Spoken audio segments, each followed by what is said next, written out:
उपस्थित सभी जनों को मेरा नमस्कार। मैं सौ उगले जयश्री सुनील,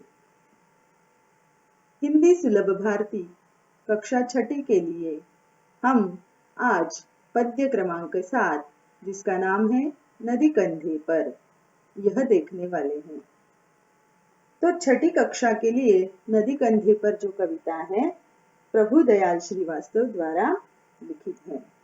तो इस कविता में कल्पना की गई है कि नदी को मन चाहे जहां ले जाकर हम उसमें खूब मस्ती करेंगे, आनंद लेंगे।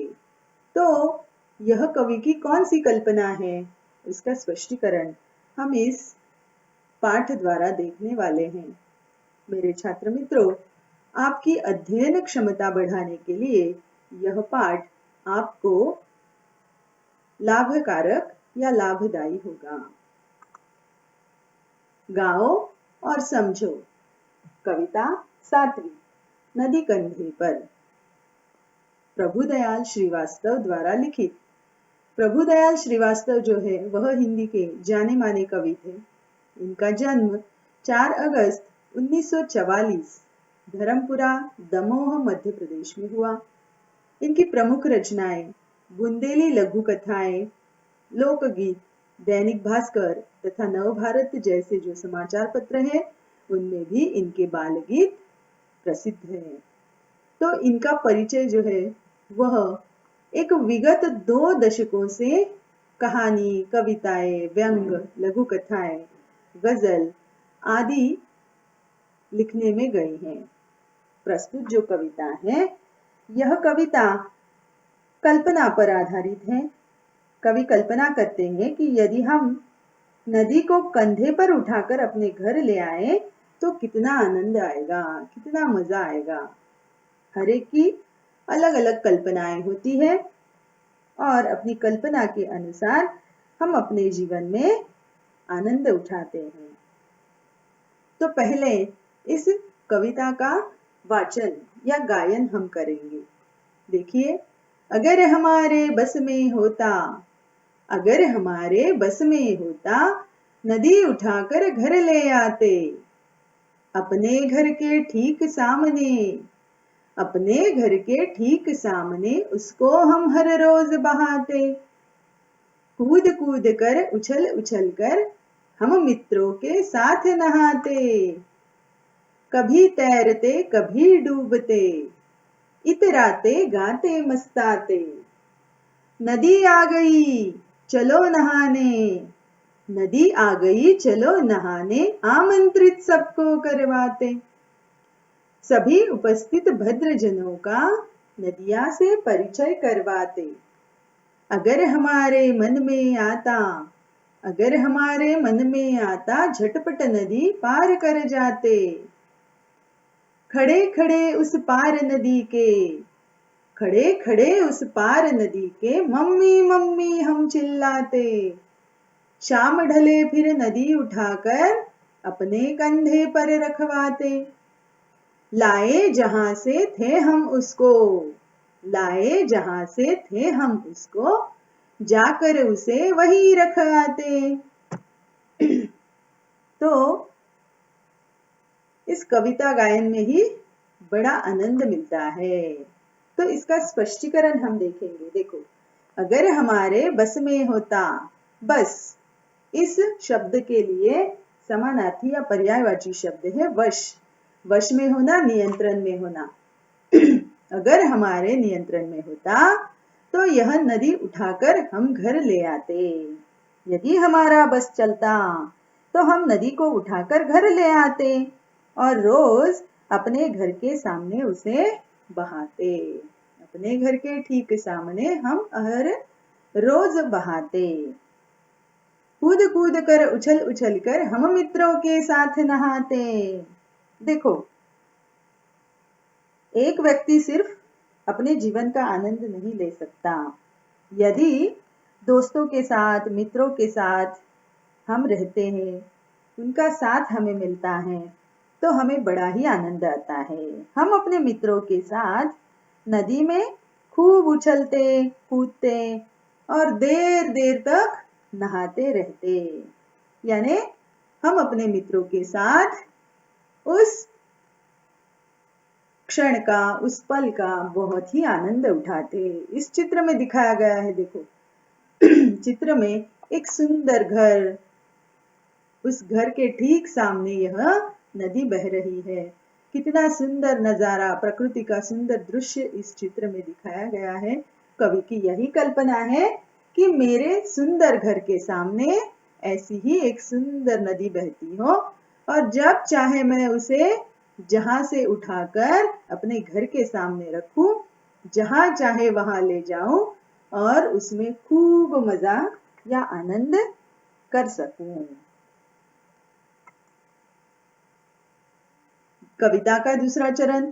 कभी तैरते कभी डूबते, इतराते गाते मस्ताते। इतराना यानी खुश होना, मस्ताना यानी मस्ती करना या आनंदित होना। तो यदि वह नदी हमारे घर के सामने यदि ठीक हम लाकर रखें, तो कभी हम उसमें तैरते, कभी उसमें कूदते, कभी डूबते, बहुत सारा मजा करते, इतराते, बड़े ही हम खुश होते, अपने मन पसंदीदा गीत उस नदी में हम गाते और अपने जीवन का आनंद उठाते।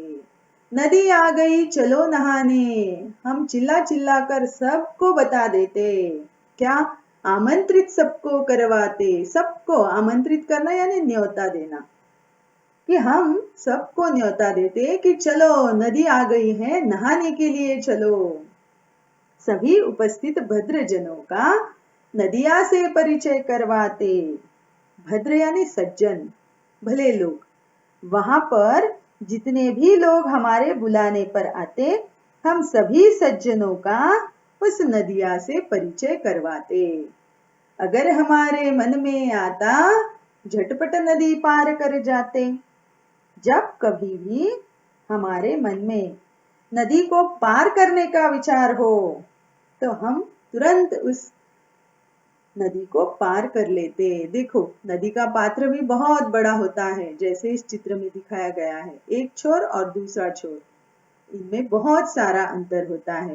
तो एक छोर से दूसरे छोर तक जाना, यानी एक तट से नदी के दूसरे तट तक जाना मुश्किल होता है, और इसीलिए कोई अपनी हसरत या कोई अपनी इच्छा पूरी नहीं कर सकता कि झटपट नदी पार कर हम उस पार चले जाएं। लेकिन कवि कहता है कि वह नदी इस प्रकार की होगी कि हमारे मन में आए तो इस तट पर खेले। यदि हमारे मन में आया विचार कि हम दूसरे तट पर जाकर खेले, तो झटपट हम उस नदी को पार कर वहां पर जाए और वहां का आनंद उठाए। तो इस चित्र में भी दिखाया गया है, देखो आपके हम उम्र के ही बच्चे इस नदी में कितना आनंद लूट रहे हैं। कोई यहाँ पर कूद रहा है, कोई तैर रहा है और इस नदी में तैरने का आनंद उठा रहे हैं। कविता का तीसरा चरण जो है वह क्या है, देखिए। खड़े खड़े उस पार नदी के, मम्मी मम्मी हम चिल्लाते। जैसे यहाँ पर दो चित्र दिए गए हैं, देखो इसमें से ऊपर का जो चित्र है, उसके चित्र में हमें दिखाई दे रहा है नदी के तट के दोनों भाग। नदी के तट के इस ओर एक माँ खड़ी है और दूसरे तट पर आपके जैसे ही आपका हम उम्र दोस्त या आपके हम उम्र का एक छोटा बच्चा भी खड़ा है। यहाँ पर भी कितना सुंदर प्रकृति का नजारा हमें दिखाई दे रहा है, देखिए। तो हमारे मन में आता यदि, तो हम नदी के दूसरी ओर खड़े होकर जोर जोर से अपनी माँ को आवाज लगाते, खूब चिल्लाते, माँ माँ। शाम ढले फिर नदी उठाकर अपने कंधे पर रखवाते। दूसरा चित्र दिखाया गया है, देखो यह नदी का रात में लिया हुआ चित्र है ना। तो जब शाम रात में बदलने लगती, शाम ढलने पर तो सभी व्यवहार जैसे बंद ही हो जाते हैं, सब अपने अपने घरों की ओर चल पड़ते हैं। तो उसी प्रकार दिन भर बहुत मस्ती की, बहुत आनंद उठाया। तो बच्चों को भी अपने घर जाना होता है और उस नदी को भी अपने घर जाना है। तो बच्चे क्या कहते हैं, अपने कंधे पर शाम ढले फिर उस नदी को हम उठाएंगे और क्या करेंगे, लाए जहां से थे हम उसको, हम उसे जहां से उठा कर लाए थे जाकर उसे वहीं रखा आते। तब हम जब शाम रात में बदलने लगती तब हम अपनी मित्रों की सहायता से नदी को अपने कंधे पर रखवाते। देखो, मित्रों की सहायता से, न कि अकेले। मित्रों के साथ में, मित्रों की संगत में जितना हम आनंद उठाते हैं वैसा आनंद हम कहीं पर भी नहीं उठाते। और इसीलिए हर वक्त हमें अपने मित्रों के साथ रहना, उनकी साथ संगत करना बहुत अच्छा लगता है। और इसीलिए उन्हीं मित्रों की सहायता लेकर हम उस नदी को अपने कंधे पर रखवाएंगे और सुबह हमने वहां से जहां से उसे उठाया था उसे वहीं पर लाकर रख आते। देखो छात्र मित्रों, यह तो एक कवि की कल्पना है, यह कवि की कल्पना है। उसी प्रकार हम सब के मन की अलग अलग कल्पनाएं होती हैं। जैसे आपके मन में भी अभी कुछ विचार आए होंगे कि मेरे मन में यदि ऐसा होता, किसी को ऐसा लगता कि शायद मेरे घर के सामने जो पेड़ है उस पेड़ पर बहुत सारी ट्रॉफियां, चॉकलेट्स, आइसक्रीम आए तो कितना अच्छा होता और कितना मजा आता, है ना। ऐसी हरेक की अलग अलग कल्पनाएं होती हैं। तो आप जरा सोच विचार कीजिए कि आपके मन की ऐसी कौन सी कल्पना है। अलग कल्पना जो है वह आपको विचारित करनी है। तो आपको यह कविता बड़ी ही पसंद आई होगी।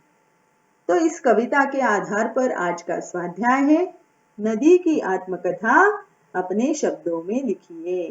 नदी की आत्मकथा, कि नदी अपनी कथा जो है, आत्म यानी स्वयं की, नदी अपने स्वयं की कथा, वह उसका उगम कहाँ से हुआ, वह कैसे बहते हुई, किस प्रदेश से बहते बहते यहाँ तक आ गई, उसके इस प्रवाह में उसकी कौन कौन से अनुभव है, इन सारी बातों का वर्णन, उसके जो विचार है नदी के, इन सारी बातों का वर्णन आपको उस आत्मकथा में करना है।